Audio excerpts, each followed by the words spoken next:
Hola, buenos días a todos. Un martes más. Perdonad por el retraso que últimamente se está produciendo en las publicaciones. La verdad es que podría decir que es por motivo de que me lleva mucho tiempo la otra página, la de www por León, a la que os aconsejo que os suscribáis, o porque está un poco ajetreado con unos exámenes de algún que otro opositor, pero en realidad, la realidad es que cada vez que veo los vídeos, me veo que me salen por aquí unas arrugas en el cuello que no me gustan nada. Y estoy pensando cómo es la forma, porque si ponerlo así, si ponerme un pañuelito de esos de hace unos cuantos años que se ponían, que estaban de moda, así con el lacito o algo. Pero bueno, ya iré indagando a ver la forma de evitar que salgan estas odiosas arrugas. Bueno, hoy os quería tratar un tema que quizás sea uno de los asuntos que más intranquilidad producen a las personas que lo sufren.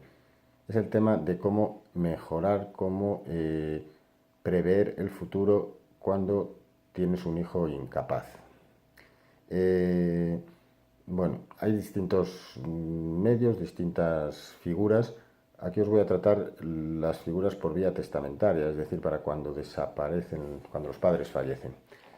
Si recordáis los que seguís esta publicación, la teoría de los tres, la teoría no, el tema de los tres vasos, recordad que la herencia se dividía en tres vasos, uno que se puede dejar a quien quiera, por lo tanto se le puede dejar a un hijo incapaz, otro que es el de mejora, tercio de mejora, el segundo vaso que se puede dejar a cualquiera de los hijos, en este caso se puede dejar a un hijo incapaz, y un tercer vaso que es la legítima estricta que obligatoriamente hay que dejar a todos los hijos por partes iguales. Es decir, si yo tengo un hijo incapaz y dos que no son incapaces, tendría que repartirlo en tres partes. La cuestión es si se puede dejar ese tercio también al hijo incapaz. Esto históricamente no era posible, actualmente el Código Civil ha evolucionado y os voy a leer brevemente el artículo donde permite esta posibilidad.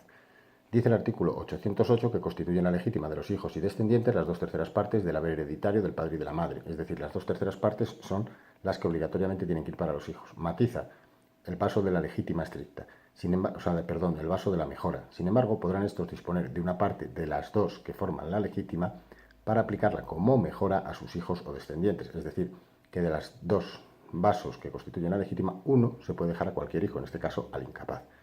Y el tercer vaso, que es de reparto obligatorio, queda matizado por el párrafo tercero, que dice que cuando alguno de los hijos o descendientes haya sido judicialmente incapacitado, el testador podrá establecer una sustitución fideicomisaria sobre el tercio de legítima estricta, siendo fiduciarios los hijos o descendientes judicialmente incapacitados y fideicomisarios los coherederos forzosos. ¿Qué quiere decir estas palabrejas? Estas palabrejas quieren decir que este tercio de legítima que obligatoriamente hay que repartir entre, en este ejemplo que estoy poniendo, entre los tres hijos, se lo puedo dejar al hijo incapaz, que sería fiduciario, es decir, que lo tendría y lo disfrutaría durante su vida. Pero a su fallecimiento pasaría a sus hermanos, que son los coherederos forzosos, también llamados fideicomisarios. Esto es lo que se conoce como una sustitución fideicomisaria. Respecto a la sustitución fideicomisaria, hago un breve paréntesis. Existen tres tipos de sustituciones. Una sustitución que es muy habitual en los testamentos, cuando los cónyuges dejan el usufructo de uno para otro, nombran herederos a los hijos, pero establecen una cláusula que si tenéis hecho testamento podéis ver, que pone que los sustituye vulgarmente por sus descendientes.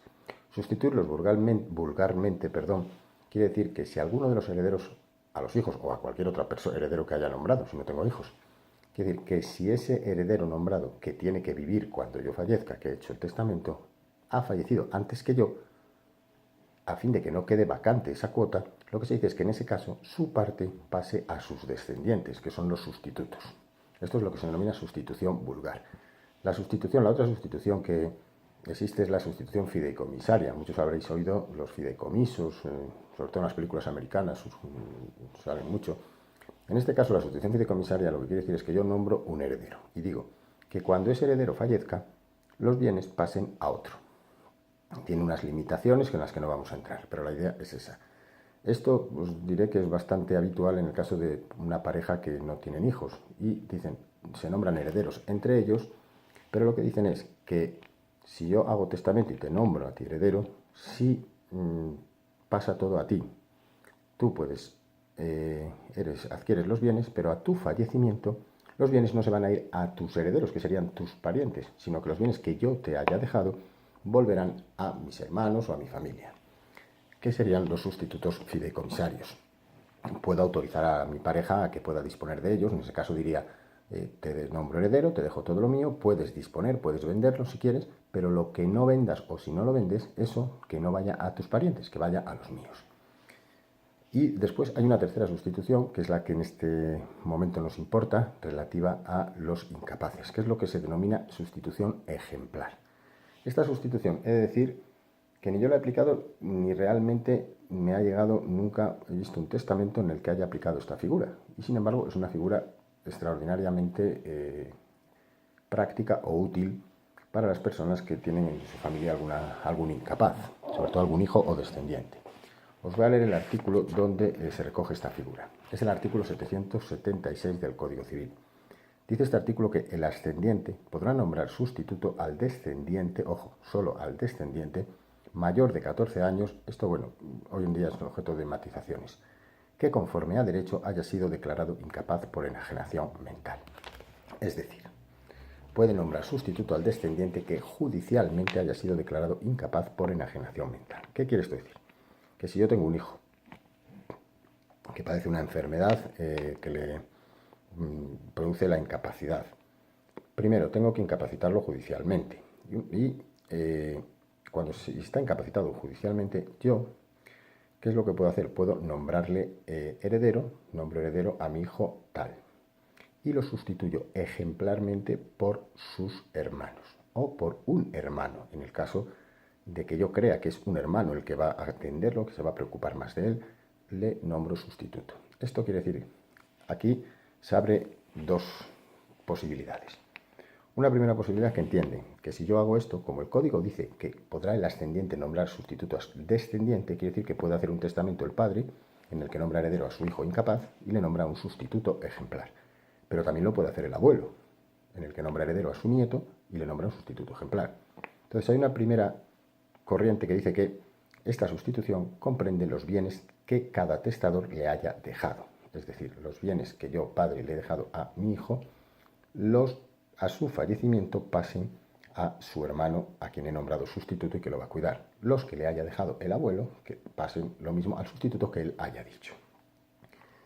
Y los restantes bienes que pueda tener el menor, pues por ejemplo, pensemos que un hermano le hizo una donación de algo, o que una persona, un tío que le quiere mucho, su padrino, le ha donado una casa o le ha donado unas tierras, esos bienes que no entrarían entre los que le ha dejado ni yo, ni su abuelo, esos bienes habría en principio que abrir la sucesión intestada, es decir, irían a sus herederos legítimos, que serían todos los hermanos, o si fallece o los padres si viven, o sea, a quien corresponda también lo hemos visto en otra publicación. Esta teoría en principio parece lógica, pero plantea un problema, que esto se puede hacer perfectamente con la sustitución fideicomisaria a la que os he dicho antes. Es decir, yo puedo nombrar heredero a mi hijo, haya o no haya sido incapacitado, y decir que a su fallecimiento los bienes pasen a X. Entraría el tema del qué pasa con la legítima, pero bueno, el sustituto, a través de la sustitución fideicomisaria, yo lo lograría. Una segunda teoría lo que dice es que esta sustitución ejemplar es una excepción a la imposibilidad, a la prohibición de que el testamento sea hecho por un tercero. Es decir, el testamento es un acto personalísimo que sí y solo sí puede hacer el testador. No puede hacerlo otra persona con un poder. Y en este caso entienden que esta excepción implica que el padre o el ascendiente está haciendo un testamento por el hijo, es decir, sería un testamento del hijo. De tal manera que cuando fallezca el hijo, ha fallecido con testamento, que es el que hizo el padre. ¿Esto qué implicaría? Pues la distinción es muy importante, porque si es este testamento, implicaría todos los bienes que tenga el menor, el hijo. Es decir, si su padrino, su tío, le donó una finca, iría a la persona que el padre ha designado como sustituto ejemplar. Es decir, comprendería todos los bienes. ¿Cuál es el problema de esta teoría? El problema de esta teoría, evidentemente, a poco que se piense, es que si hay dos testamentos con sustitución ejemplar, por ejemplo, el padre ha nombrado heredero al hijo y lo sustituye ejemplarmente por un hermano, y el abuelo ha nombrado en su testamento heredero al nieto y lo sustituye por otro hermano, ¿cuál de los dos prevalece? Bueno, pues existen también aquí distintas posibilidades. Para mí, la que más me parece lógica es que, en principio, dado que se trata de una excepción al testamento otorgado por el hijo, prevalecerá el último testamento que se haya realizado y que comprenderá la totalidad de los bienes. Existe alguna teoría que entiende que si lo hacemos por vía de sustitución vulgar, ojo, yo puedo hacer una sustitución vulgar, ejemplar, y el abuelo haber hecho una sustitución fideicomisaria y haber dicho que los bienes que yo te dejo que vayan para este fideicomisario. Pero en la ejemplar estaríamos ante un testamento hecho por el hijo.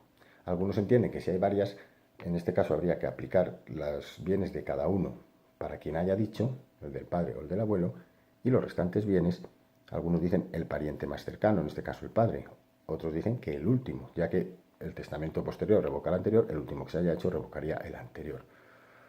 En principio puede parecer más lógica la primera teoría. Yo me inclino por la segunda, porque si el código regula esta figura independiente de la sustitución fideicomisaria, lógicamente lo está haciendo para regular un supuesto distinto al de la sustitución fideicomisaria. Si se puede llegar al mismo camino por la sustitución fideicomisaria, no tendría sentido esta figura de la sustitución ejemplar.